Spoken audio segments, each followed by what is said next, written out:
3, 2, 1, and we're live, or at least we're recording. Hello, Andy. This is another one for you. I hope that army life is treating you better. That's the hope every time. Meanwhile, we're here. We're playing D&D and recording it for you. So, you may notice that there's a little bit of a difference in the atmosphere. I'm dressed like a creep. I think I take creep, actually. I think I'm dressed more like a creep than you are. Well, you're not dressed like a creep. Touche. Touche, yes. So, I'll be DMing to this. sitting in a corner watching. You're gonna sit in the corner watching. Well, you know what? Speaking of which, let's start with introduction. Andy, you already know all of us. Dylan is the new guy that I told you about. And Dylan, why don't you tell us who you'll be playing tonight? Okie dokes.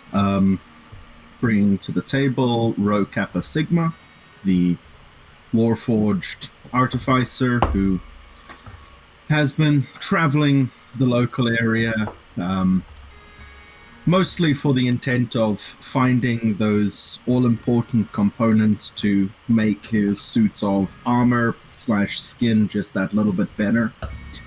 You know how it is when you've gotten yourself an obsession, you tend to keep on pushing it and pushing the boundaries of science, and well, you can never really stay in one place for too long because people don't like it when things spontaneously explode around you. But yeah, I'm a Warforged, so obviously I look fairly robotic. The line between where my body ends and the armor begins is extremely blurred even more so by my chosen trade. And other than that, I look, unlike most Warforged, who are metal-based, who are wood-based. I am made primarily out of metals. And yeah, that's about it. So you've come in this place seeking components. And some might say a little bit of adventure, eh? You have adventurous spirit after all.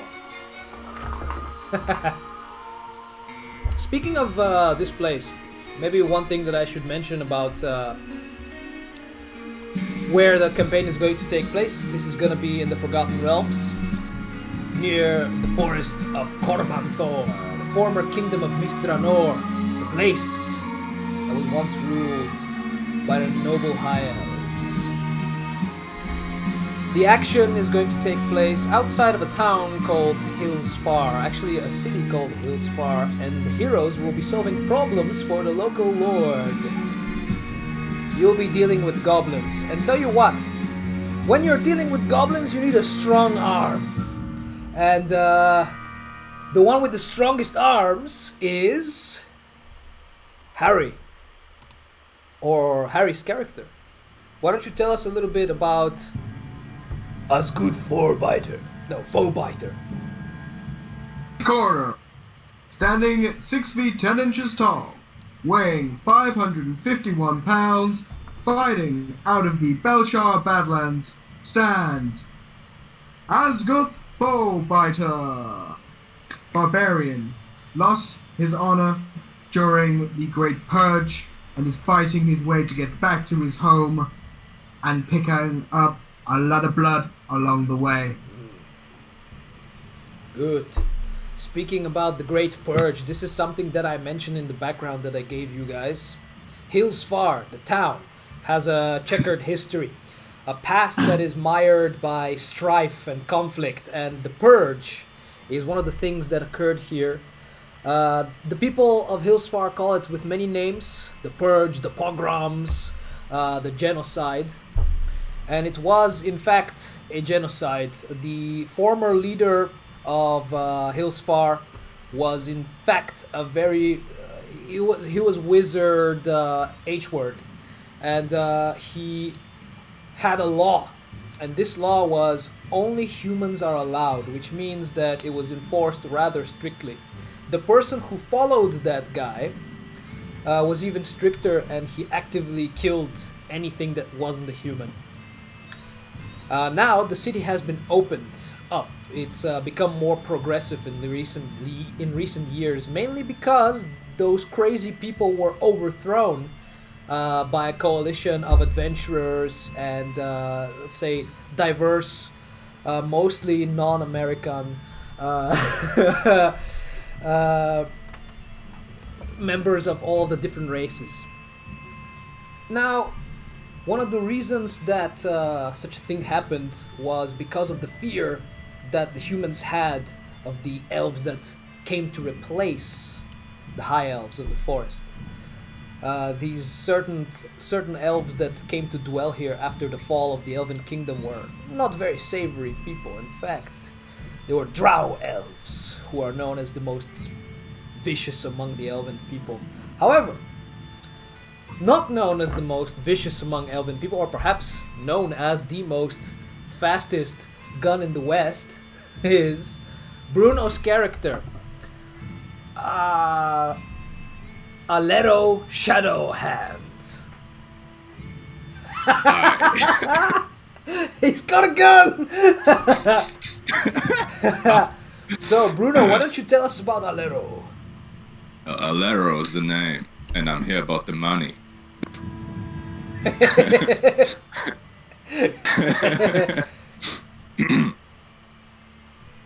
I'm an Aladrin gunslinger. And if you mess with me, I'm gonna kill you and your family. Oh, shit. Yeah, well, that's the that's basically my character. That's basically it. I kill for money. I'm a Alero is a criminal. Whenever he gets the chance to make money, no matter if it's for the good or for the bad, he takes it. Mm-hmm. Man. This. We've got the knife. You gotta cut up the chicken with it. Got a filleting knife for it, yeah. It's a fillet knife. So. You got me hooked on the processed meat. Fuck yeah, brain. man. You're eating that. I'm eating this. I'm snacking on it. But so we have quite an interesting group of characters here. That interesting groups of characters is exactly what the city of Hillsfar needs. Its leader, its sort of governor, its quote-unquote first lord is called Vum Yestral. And Vum Yestral has put out the word that he is looking for brave adventurers and problem solvers to help him police the area. Now, as an ex-criminal probably on the run, becoming a sheriff is the last thing that anyone expects. Whatever your reason for getting on this job, it's your own. Whether you do it for the money, or whether you do it for the simple pleasure of killing, or you do it for the prospect of exploration, the reason is up to you. Either way, the First Lord, Lord Yestral, has a problem that needs solving. Now, in recent months, the local army garrison, known as the Red Plumes, known for that because they have a big red plume on their helmets, have been engaged in multiple skirmishes with a neighboring Zentil Keep, which you can see on the map over here. So this is Hillsfar, the red part, Zentil Keep over here. Which means that a lot of the soldiers are engaged far away in battle, or patrolling the borders, making sure that the holding of Yulash is well protected and the walls are manned, which has led local police enforcement to suffer. And by suffer I mean that there's not enough of them to do the job. A lot of farmsteads exist near Hillsfar, tended by farmers and peasants and both skilled laborers and unskilled newcomers. And none of these people are able to defend themselves or fight. Many of them actually rely on outside help, having to pay mercenaries to guard their land for them, since the Red Plumes won't do it or can't do it. This being a problem, the First Lord has offered you payment for services rendered. You keep the peace, and I'll make sure that you don't go hungry and that you have a nice place to rest. Don't start any trouble. Solve the problems. It's a flimsy alliance, sort of a frontier's justice view of the world. And speaking of frontier justice, there's a lot of justice to be dispensed on the frontier. You have heard of a rumor of a strange, out of the ordinary happenings going on in a little halfling farm, not far from the edge of the nearby forest. The Grenell farm, or the Harl farmstead. Usually what you do around here is you solve problems. You know, one farmer claims that another farmer stole his goat, so you go to the house, you find the goat, you beat up the guy who did it, you take it back. Other times people say, oh, wild dogs have been fucking eating our chickens, and then you go and you hunt down the pack and you put a bullet in them. That kind of job is not beyond your ken, but it has started to get a little bit boring. So when you heard a rumor that halflings were attacked by 7-foot tall goblins, it was a head scratcher. You ain't never heard of a 7-foot tall goblin, and you are 100% certain that it's an exaggeration. But from additional news that you heard is that the damn thing exploded after being killed. Shit. Now, I reckon that it's something that people who are experienced hands in adventuring would want to go check out. What do you think? Let's go. Let's go. I mean, you had me at explosives. All right. The journey from your headquarters near Hillsfar, which is, you know, a small farmhouse that you've taken over, to the Harl farmstead is it's not very long. The dirt road sort of winds across the fields of I mean, it's the time of year when the grass is taller and when the wheatgrass has gone that sort of yellowish golden color. So as you're walking down the winding dirt road that is admittedly seldom used, you climb over a hillock and you see 3 modest looking halfling construction buildings, and by that I mean that they're circular and they have a straw top, and in the center of the 3 there's a 4th one that is a fairly standard American style, one might say, barn. It's very large and it sort of has the classic red barn shape. It's even painted sort of a orange. There's a big silo, and you recognize that must be the place because you did hear that these people were halflings. So as you guys start walking down the hill, you see that there's a thin sort of wisp of smoke rising from the largest building, not the barn, but one of the larger huts. And the wheat sort of sways gently from side to side as the May wind jostles it. As you get closer and you sort of start going down the hill, you realize that the wheat begins moving, and several black shapes begin making streaks through the wheat, like something cutting through water. You prepare yourselves for trouble, because that's usually a sign of trouble out in the frontier. And then you see that out of the wheat jump 3 halflings. Ah! Whoa! What are you doing? Oh! Sorry. You can see that one of them is holding a sickle, the other one is holding a scythe, and the third one is holding a shovel, and like as soon as they see your gun drawn, they go, whoa! Up these tools. We're farmers! We're the Harrow family! What is your business sneaking up on us? Sneaking up? Oh, we weren't sneaking up. We came to welcome you. We saw you over the hill. Oh, please put the magic wand away. Most interesting. It appears the custom of this region involves welcoming through surprise and weapons. Weapons? Filed for later notification. What weapons? Alero, put your weapon down. Aye. These aren't weapons, Master. Knight.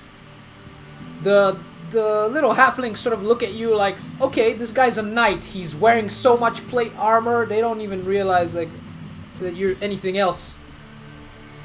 They go, these aren't weapons. These are farm tools. I did mention it's a sickle, a scythe, and a shovel. Oh. We're farmers. I heard a rumor there happened an attack here a while ago.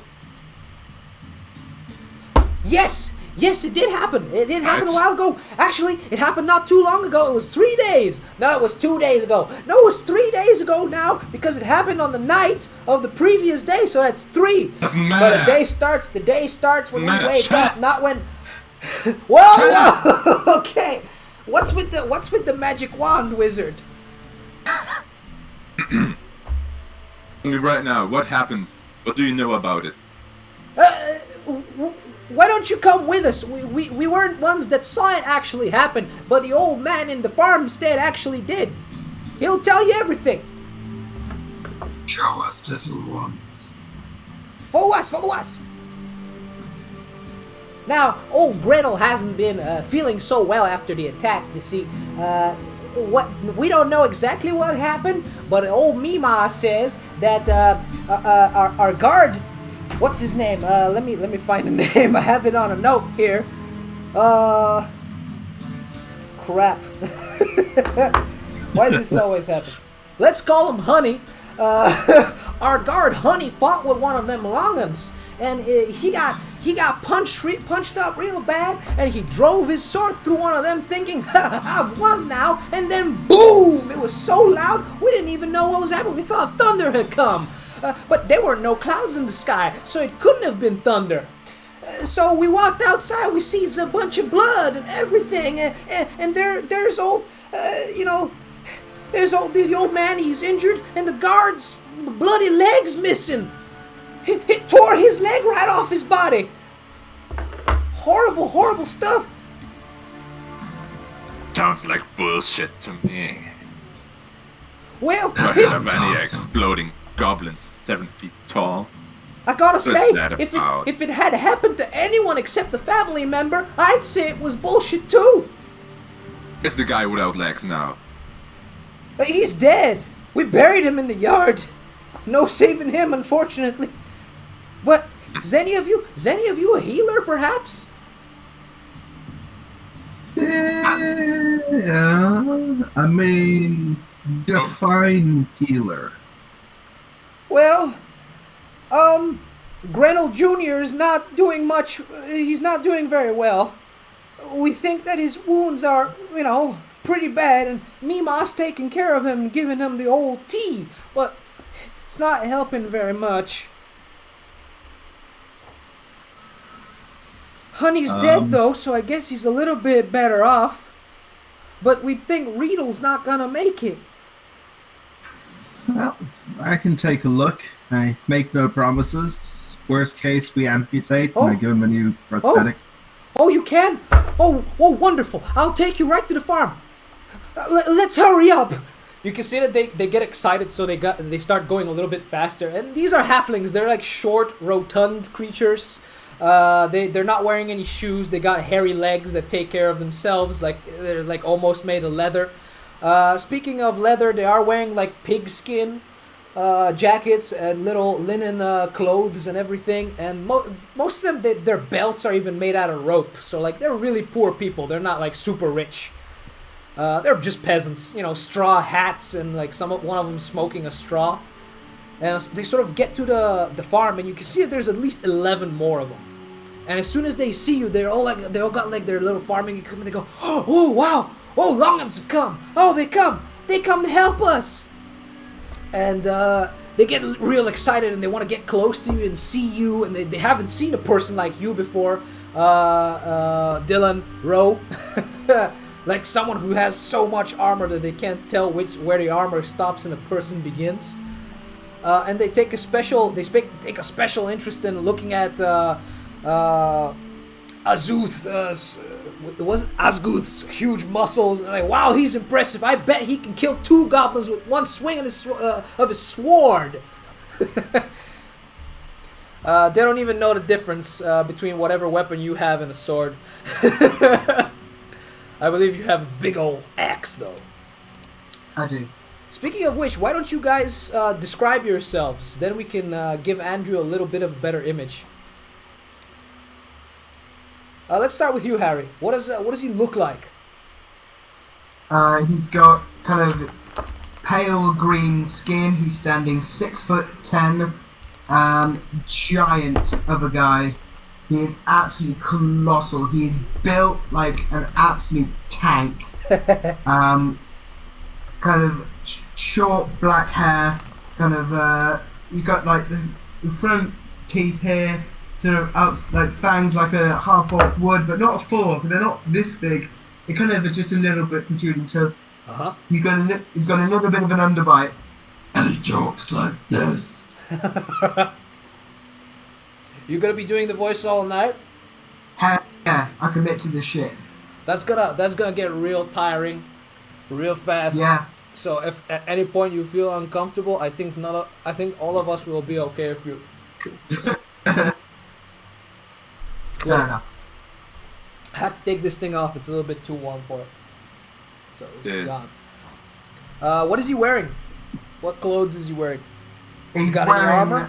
Half plate armor. Mm-hmm. So he's stocked and ready to go, but apart from that, he's kind of just, as he was born, sort of, he doesn't wear, he wears like a kind of standard trousers, slightly armored in there, but nothing particularly special.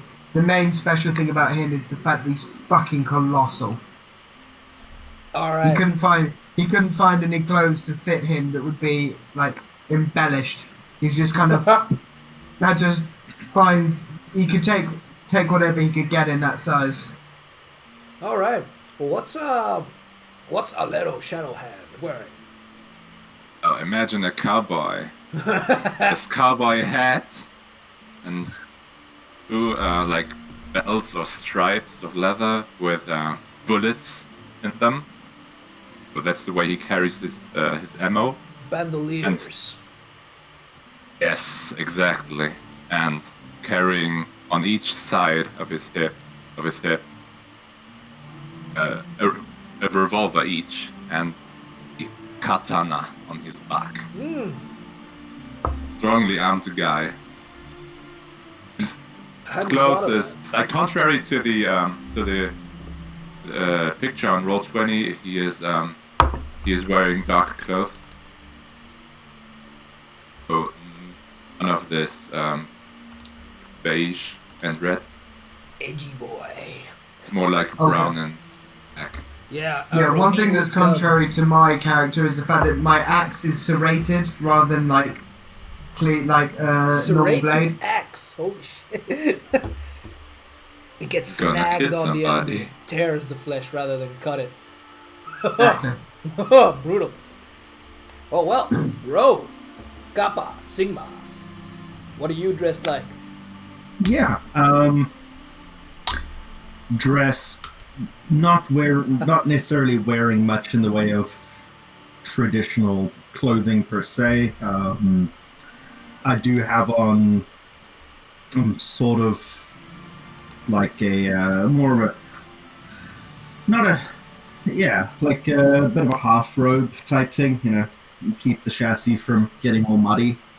For the most part, nice shiny metal bands of brass or gold, including a very nicely beaten little patch of gilding above where my mouth would be, because if you're going to look like any good adventuring scientist, you've got to have a moustache. I love in addition, I do have my monocle, which is Eyes of the Night.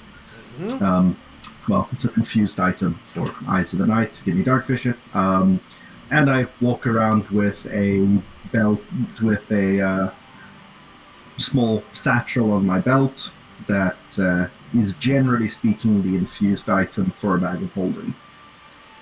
So you guys have seen him put really large stuff in it.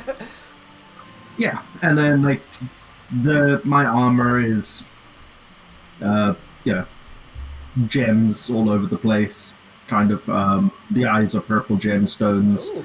You notice most of the time the gauntlets, like it seems like half the mornings when I get up, my armor's been slimmed down to, and there's a large gemstone on the chest that I will occasionally blast small creatures with. Just like say from gemstone. Hey. I'm kidding.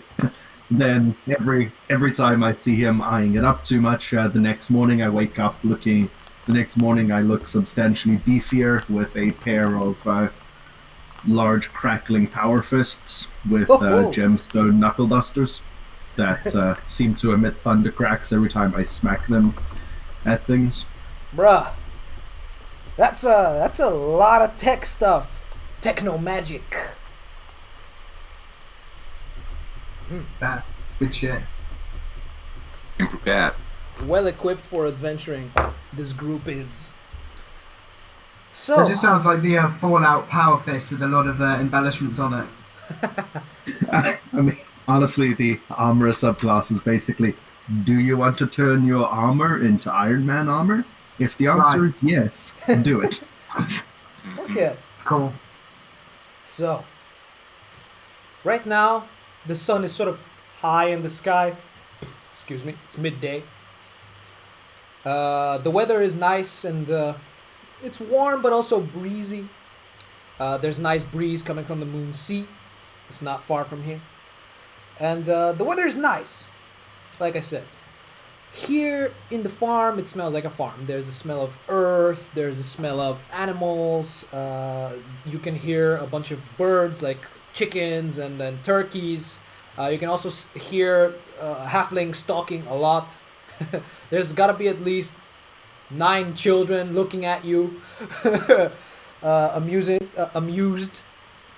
But you can see that on the faces of the adult population of this sort of small farmstead, there is a little bit of trepidation mixed with hopefulness. It's like they look at you guys and they go, "Oh wow," but then they go, can these people solve our problem? And as you're ushered into the big house, you are brought before. You see that there's even more family members in the house. They greet you and they go, "Oh, hello. Would you like something to drink? Perhaps some tea? Come. Like even before you go into the house, there's a big barrel, and like the first halfling stops by the barrel, and there's a ladle. Like he takes like the iron ladle and he drinks a little bit from the barrel. And then he offers it to the next halfling and goes, "Look."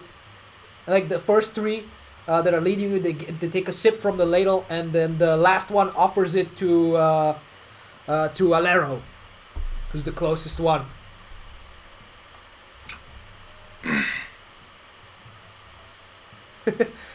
You dunk it into the barrel and you take a sip, and at first like you smell it and it smells a little bit. I don't know if I want to drink this, but then you put it makes contact with your lips and you realize, oh, it's sweet. It's kind of okay. Ah, it's apple cider. Try it. Good one. Unfortunately, it does not quite go with my complexion, I'm afraid. Not thirsty? No. I guess he doesn't like fun. It's just customs. It's okay if you don't want to have a drink. It's fine. It's just hospitality. But please come in. I take the ladle as well and just Gloop. It's pretty good. It's not very strong. It's very sweet actually. It's a little bit sweeter than average. You can taste the apples, and you think that it's a mix between apples and pears that they've combined together into a cider. Maybe they combined like leftover apple cider from last year with the new pear cider from this year, or something like that. And as you go inside, you can see that on the inside the house is actually pretty clean. While on farms in the farmstead there's dust and there's animal dung all over the place, and it vaguely smells like dung as well because it's a farm, and they have to use it to fertilize. On the inside the house is pretty tidy, and you can see that there's a halfling woman who is like tidying up, and like she sees you and she goes, oh, and then she immediately runs away because she's a little bit scared of the big dude with the axe. But then the three other dudes they go, oh no, they're good, they're with us, they've come to maybe solve our problem. And then you can see a hand comes out from the wall where she hid behind, from where you think it's the kitchen, and like it points up the stairs. And you can see that there is a set of very narrow halfling-sized stairs. You go up the stairs and you can see that inside there's a small room. It's a house made for halflings, so you're a little bit like this. Especially the orc. The half-orc is like, ugh. This place is small. And you can see on a bed, there's they get you to a room where there's like double beds. There's one double bed on one side, one double bed on the other. And by double beds I mean bunks. And on the bottom bunks on both sides there are two halflings. And in the middle of the room, sitting on a little crooked bench, not bench, a little crooked stool, is a very old woman. And she's got like glasses that are like very huge. She's dressed. She's got a rag on her head to sort of cover her head, and she's dressed like a grandma basically. And she's in front of her. There's a little pot that she's got, and with a soup spoon that's like the size of a ladle. Like all of their fucking eating equipment is human size. They're maybe 2 or 3 sizes larger. But like she's giving one of the injured halflings on the bed something to drink with a spoon, and you can see that the halfling sleeping is a very old man, and he's also he has a cover over him, and his long fingers are like sort of gnarled, and he has his eyes closed with pain. And every time she gives him the spoon, he goes, no. He says, come on, you know you have to, it will help with the pain. It tastes bad. He's like, come on, take your medicine, be a man. He's like, I'm an old man, I have the right to complain. And then you can see that one of the sons comes in, says, Mima, the tall ones, they've come from the town to help. And he says, tall ones, come on, eat it. And he goes, okay. There you go, be brave. She puts the ladle, the spoon back in the thing, and she gets up, wipes her apron, and she goes, well then, any of you a doctor? A former, kind of. We don't talk about medical licenses, but I Medical can take a look. license? I don't know what that is. Come take a look at my young boy. She goes away Oh, from the old good. man. She puts a hand on him and says, "They're gonna help," and she kisses him on the forehead, and then she goes to the other bed, where in the other bed is a halfling that isn't moving. Give me a medicine check. Okay, dokes. Oh, I took nature, not medicine. Oh, this is gonna get fun. All right. Well, right off the Should bat, be that. you can see that he is very bad. Very, very bad. There's blood on the thing that they've lied over him, and unlike the old man, he's not holding on to it or anything. He's just lying on the bed, limp. And as you sort of look at him, you see that his face is very pale, and that he is sweaty. And a cursory inspection tells you he's in a very bad way. You get a feeling that unless some kind of medicine is applied, like a healing potion or the actual services of a healer are employed, or a cleric perhaps, that this halfling will not survive the night. I'll reach over and tap him and cast Cure Wounds. You sort of tap him. How do you tap him? Like, how do you cast this spell as an artificer? Oh, that's true. Not as a cleric. My, yeah, well, as an artificer, my armor is a spellcasting foci, so I reach over, and as I tap him, a number of discrete runes carved into the armor itself light up in sequence before then channel the, mana down through the gauntlet, through the finger, and into his body. Okay. With that slight crackle and just that hint in the air of ozone as one of the internal circuits may have blown out from the power surge. It's a little bit of lightning. So the room is temporarily filled with a flash of light. And then your runes go one by one. They go dim after that, and you can see that the little halfling. He looks like a young man. He's not like a little kid or something, but he starts to breathe a little bit more steadily. Color doesn't quite return to his face, but now that you've cast it, you know that he's at least going to survive. He's not going to outright die. Something else that you notice is that he smells very badly. And for that, I need you to make me an intelligence check. It could be an arcana check if you like. Arcana would be preferred for me. Yes. Not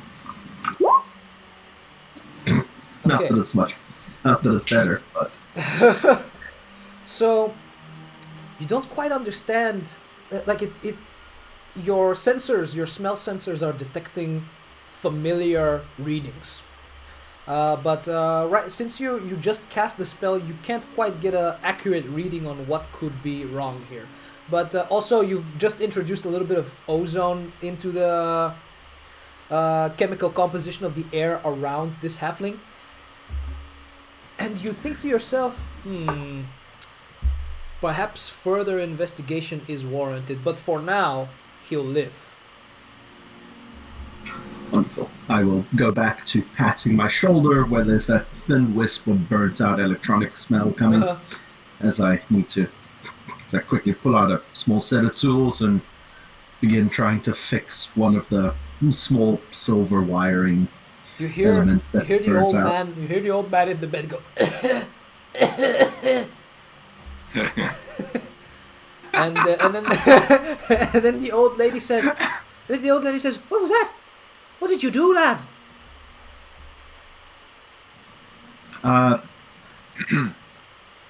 Healed him. Well, it tried to heal him. Halfling physiology isn't a major of mine, but What does physiology mean?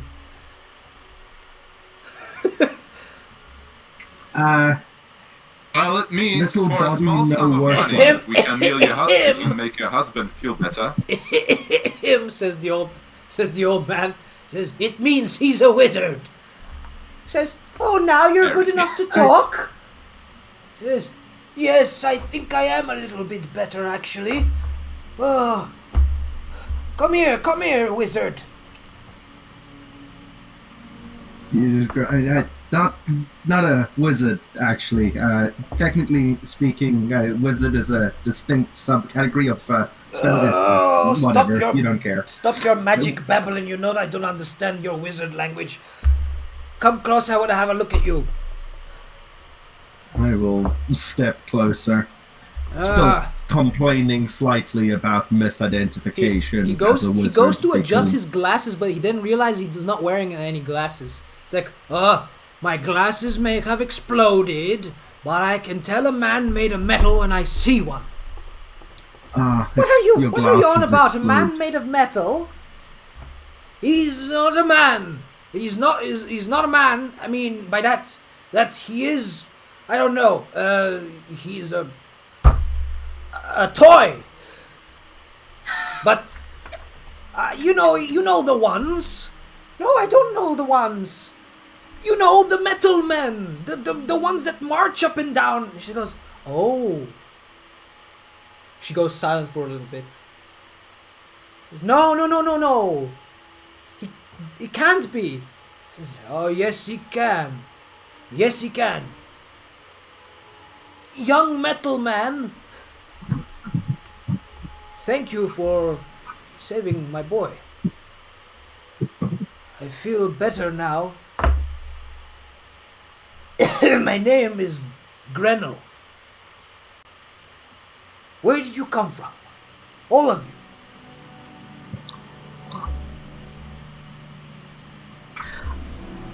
you. The player isn't sorry. I come from the Bashar Badlands. Bashar Badlands. I can't say I've heard of the Bashar Badlands, but I've heard of strange things.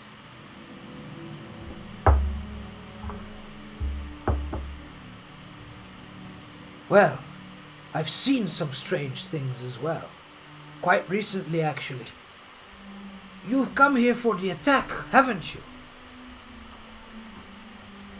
Yeah. I love to attack.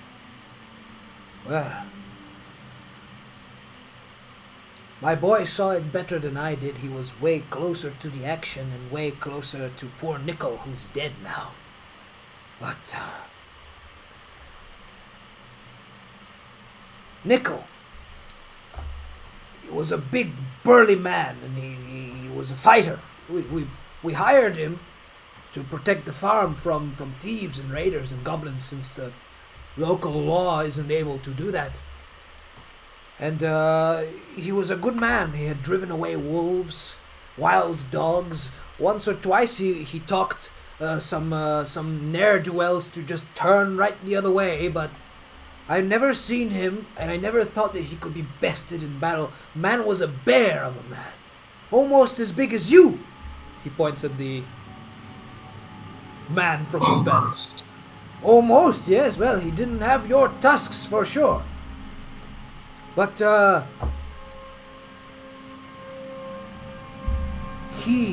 when I heard the commotion outside, I ran up to see what was happening. And I saw that he was fighting with the tall ones, the green ones. Goblins they were, aye.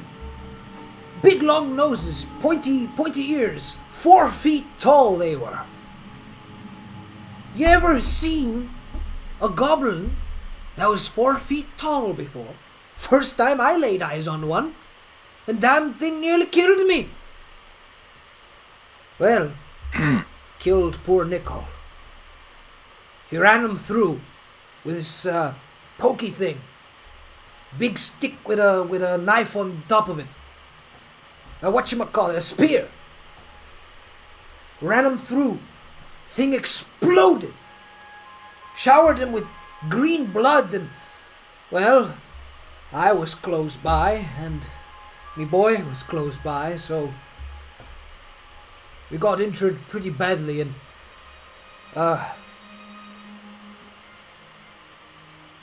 Nicol didn't make it. Will Riedel be okay? Is he going to make it? He will. You will too. Oh, Do you have any other intel about what happened?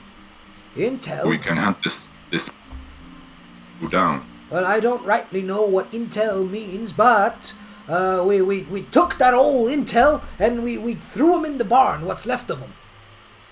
I assume an intel is a different word for goblin.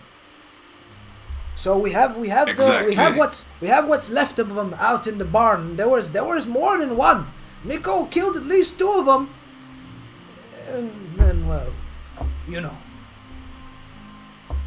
But if you want to have a look, and if you can please make sure whatever those things, wherever they went with our stock, they ain't gonna be coming back. I know that the Lord is paying you well for your job, but I'll give you some pay myself. And if me, So that's everything I needed to hear. and if me So boy, where do you say is this intel? so yes, the intel, one of me boys, Rendell, aye, take him to the barn, show him the intel. You mean the Go, goblin? Randall. Yes, show him the thing. Right. Let's go. Right this way. Come on. You can see the three halflings were at the edge of the door, sort of listening. And they go, "Come on. We'll take you there. We'll take you there." Boy, it's an ugly bastard. I gotta warn you, he stinks too, real bad. And I mean, he's green, and he's got all sorts of things like little jewelry and pieces on him, and it's all broken, of course. But we didn't dare take it. Because, you know, it's goblin. It's bad luck. It's take from the dead as well, even if it's a monster. But also, it don't look right. It don't smell right neither. Every other animal in the barn, well, you'll see when we get there. They take you down the tiny steps and outside, so then you can finally stand up properly and stretch. And you can see that a lot of the halflings have gone back to work, but some of the little ones are still looking in between the farms, trees, and behind fences and stuff. They're taking a look at you. They think that you're an interesting bunch. And as you walk through out of the big house and into the large barn, the first thing that hits you is the smell, and is the smell of animals mixed in with something really bad, really rancid, like putrid almost smell, like it's been like something. Yeah, exactly. It makes you instinctively want to cover up. Yikes. Says, "Aye, that's the stinker. We left him near the window so that the smell wouldn't be as bad. But well, we was hoping that you'd show up earlier so we can, you know, bury him fresh. But he's a little bit rotten. And tell you what, I ain't never seen meat rot that fast. Never. We've slaughtered plenty of lambs and sheep and goats, and we've even slaughtered a calf or 2, but it never rots that fast. So, Let's go inside and see what it is then. you can see inside the barn there are 2 ponies. There's 2 cows. And also, well, there's pens for more animals, and there's a couple of chickens walking around. But you can see by the windowsill, there's a couple of crows that are standing there, and they're just waiting to sink their beaks into whatever died. But the activity of the farm and the people on the farmland, they sort of deter them. But also, something that strikes you as interesting is that crows usually they're not bothered by humans. They immediately go and eat. These birds are sitting and watching instead of trying to get a piece of this. Could I do nature to see if there seems to be anything particularly unnatural or the like about the crows? Of course, you may. Roll it. Alright, so you can see that these crows are completely healthy looking. They're sitting there, they're looking, observing, and you get the sense that they don't look hungry to you. I don't know exactly. You've seen crows eat carrion before, and usually they eat it with gusto. They go and they get it. They get in there. These ones are more content with watching, almost as if they're curious about this dead thing themselves. They don't know what to make of it. And as soon as you lay eyes on it, you don't know what to make of it.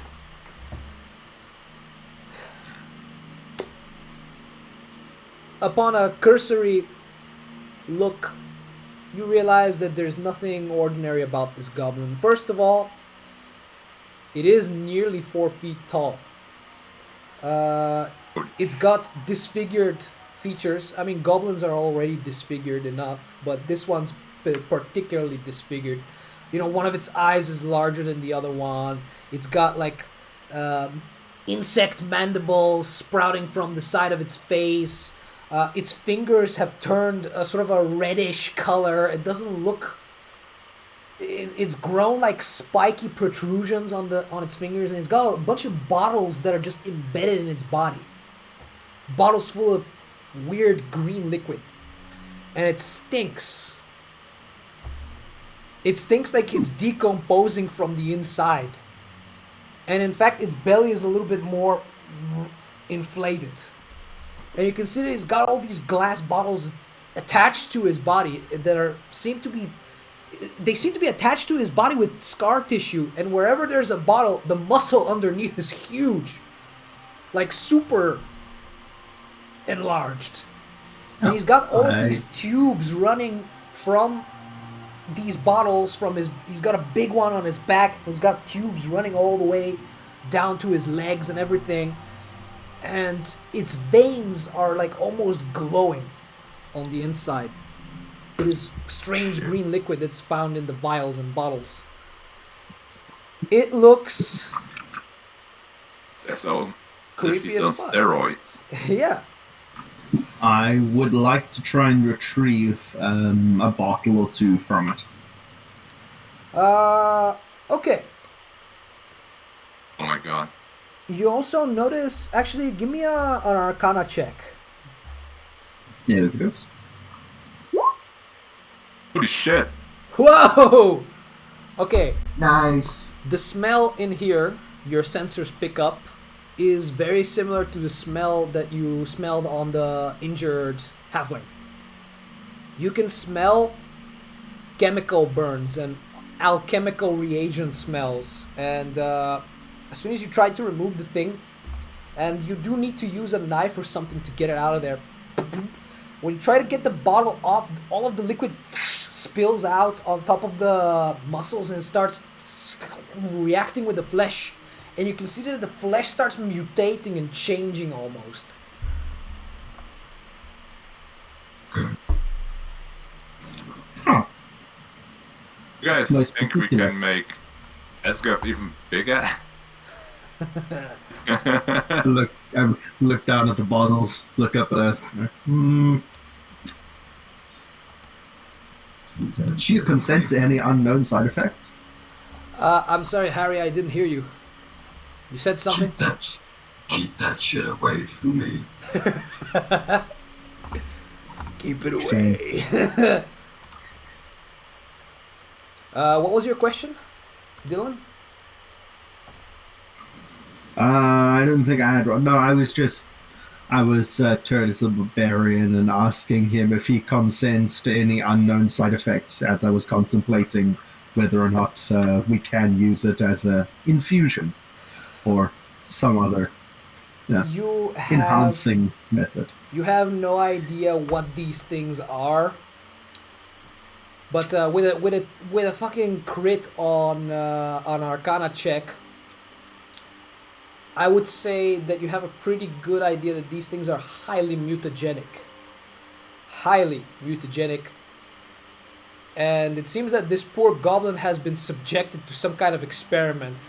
This is not normal. Goblins aren't smart enough to do this to themselves, so to speak. Are there funny- any Yes? bags or pockets on the goblin that we can search? No. but you can see that it does have a couple of green gems embedded in him as well. Just in him. I'm taking that shit. They glow with the same evil glow as the alchemical juice that just spilled on him. Okay, I'm not taking that shit. I'm gonna shoot him. I'm gonna not. Guys, what do you think we yes, shall do? Better judgment. I do literally have acquisition of knowledge as an ideal, so I'm going to try and remove the gems to investigate a little further. How? I'm gonna step back. I'm stepping back. Yeah, I'm gonna step the fuck back and go like, this is some bullshit. Also, it stinks pretty badly. As one of my artificer elements is right tool for the job, so I can. Oh, okay, no, that takes an hour to create. It creates a set of tools that you need for a job. I mean, you can probably spend an hour in here. Yeah, makes sense. I'm I'll take some gonna time. check the surrounding area if there's Yeah, anything that might help us. I'm gonna do the Hey, same. Aggie, you come with me. Let's go. So while you're creating your tools for the job, the other two begin scouting around. And I need 2 checks from you. One of them is wisdom based, and it's nature. And the other one is going to be intelligence based. Does any of you have the Outlander background? I didn't choose one You didn't choose a background? What? background because I couldn't on the thing. All I could choose was acolyte, so I just kind of left it blank, and I'm definitely not a religious It man. seems like you chose pirate. Oh, did I? Okay, I'll take the pirate then. Fuck it. It says pirate on your background. Pirate is pretty awesome as a background. I don't know what that does, but okay. So Gives you it gives you free passage aboard ships. That's its main thing. I thought that was sailor. It doesn't matter. Anyways, I need one of you to make me either a nature check, an intelligence check, or a perception check, and it's gonna be one of you two. I'll And make you a can- perception. Okay, Bruno. Oh, What do you that want? one was nature. Nature or investigation? Investigation. Oh, I'm. Yeah, that's some bullshit. Wow. Okay. You start looking around. Nothing special here. No. Actually, you do find something. You find the site of the battle that took place, because it's actually very hard to miss. Shit, it's a huge hole in the ground. Not far from one of the huts, actually not far from the silo that has all of the grain inside of it, you can see that there are signs of a battle. They're very hard to miss, actually. At one point, the earth is sort of blackened, and all the plants nearby are dead. It smells with the same terrible acidic alchemical smell, and very also mixed with the smell of rot. So that keeps your attention. You go and you start investigating there. Now, I don't know if you have proficiency in investigation. It doesn't seem so. Nope. No, it doesn't seem so. No. So as you guys go there and you start sniffing around, you can see, okay, yeah, this must be where they fought. You find some human blood, or at least you think it's human blood because it's red. You also find some green stains on the ground that you can only puzzle. What could it possibly be? And you kind of see that, okay. What happened here? And while you're wondering, one of the halflings, one of the little ones comes, says, Are you sleuths? Wait, what? Are you sleuths? So, we are adventurers. Oh, okay. You know, you come to help with the biggins? Yes, Came for money. I came for violence. Ooh. I don't know. I saw the violence. I saw what happened. What do you know? Well, it was at sundown a couple of days ago, and there was the big man Nickel, and we call him Nickel because he does everything for a nickel. True. He's very well paid. Yeah. We heard him shouting, and then we went to the silo and we saw really big monsters with sharp teeth and big long hair, and that was so scary. And Nico was fighting him. He was like a hero, but then poked one of them right through the eye with his big old stick, and went poof. And then the other ones ran away. They ran right towards them trees. Points towards. Which direction is that? It's that away on the map. South. South. Cool. Went south towards the forest, and well, Nico stopped moving, and Grandpa yelled really, really, really hard and fell down, and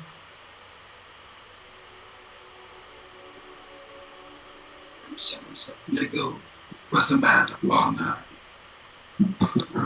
you'll kill him, right? That's the plan.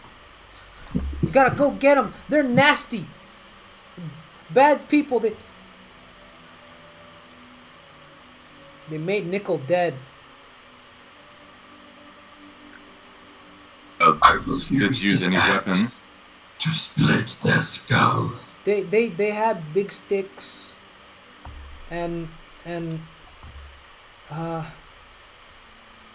clubs. Mine is bigger.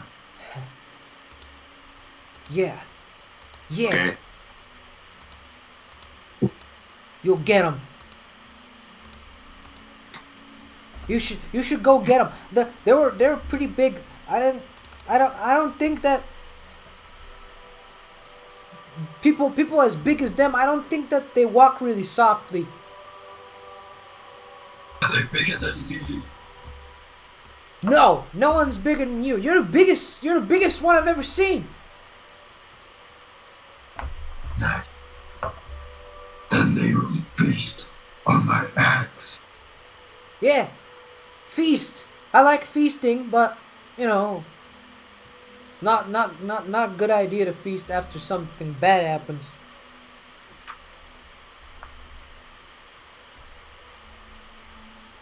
Okay. Like if you find him, you beat him up. Well, now, kid, why don't you go and play with your friends now? Let the big boys handle this. All right. Big boys. Oh yeah. They left the trail too. Show me. Yeah, we're gonna follow that pretty soon. He points at the green stuff on the ground and says, "Looks like that." Thank you, little one. You can find it all over on the map on wheats and things, and wherever it falls, it makes the grass go dark. So if you see, Easy trail. yeah, it made all the grass brown, and it made all the wheat black. So yeah, he goes away after telling you the story. Well, even though you failed your investigation, you found a witness to talk to, so, or a witness found you. I think we should probably head back to the robot. Oh, Yeah, I mean your investigation takes you the better part of an hour, since you look all over the place for clues, and then you finally stumble onto the actual fight scene. Conversation I'm lasted gonna like... knock on the barn door. Yeah? Hero, you done here? I'm just sitting there, yeah, as I'm slowly dissecting the guy, humming. The leg bone connects to the hip bone. Damn it. Why don't I remember the next one from med school? Whatever. The fleshy bit connects to the other fleshy bit. The fleshy bit connects to the other fleshy bit. Yeah. That's what they taught you at med school? As I told the halflings, I didn't exactly graduate. Didn't exactly. So as you come in, as you two come in, you find him sort of cutting through the corpse, and oh my god, it stinks. You had a methane evacuation in the middle of it, so like you cut into it and it went poof. You're like, okay, I should have known. So like you spent a couple of minutes wiping yourself off, and then you continued. Your investigation hasn't revealed much more than what your Arcana already revealed. But what did you want to do with those tools? Extract some of the gemstones for later, so I can use the identify spell as a ritual on them. Oh, excellent. You have in hand 3 of the green gems. Yeah, I'll take 10 minutes to do identify as a ritual with them. Mm-hmm. When you do your ritual, you realize that these things they're not magical per se, but they do give a strong aura of transmutation. What they actually are, what you find is that they contain energy. Some kind of weird mix of transmutation energy. But not the kind of mix that would be healthy to humans or fleshy beings. Whatever experiment this poor creature was exposed to was incredibly cruel.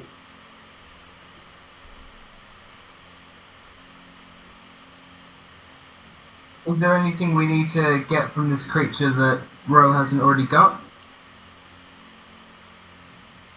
Is there anything we can tell that's useful for it? Okay. So, is it still alive? No, Okay. it's not. Hey Ro, we found some evidence of the battle, and there's an obvious trail of this green substance leading into the forest. I guess our next step is for the 3 of us to check that out, right? That sounds like the most reasonable course of action. That is indeed a trail for you to follow.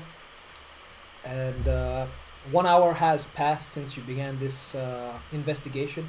And guess what? 1 hour has actually passed in real life. So I'm going to end these. I'm going to end this first video here, and we're going to take a small break. But when we come back, we'll continue where we left off. All right, be right back. Sounds good. Alright.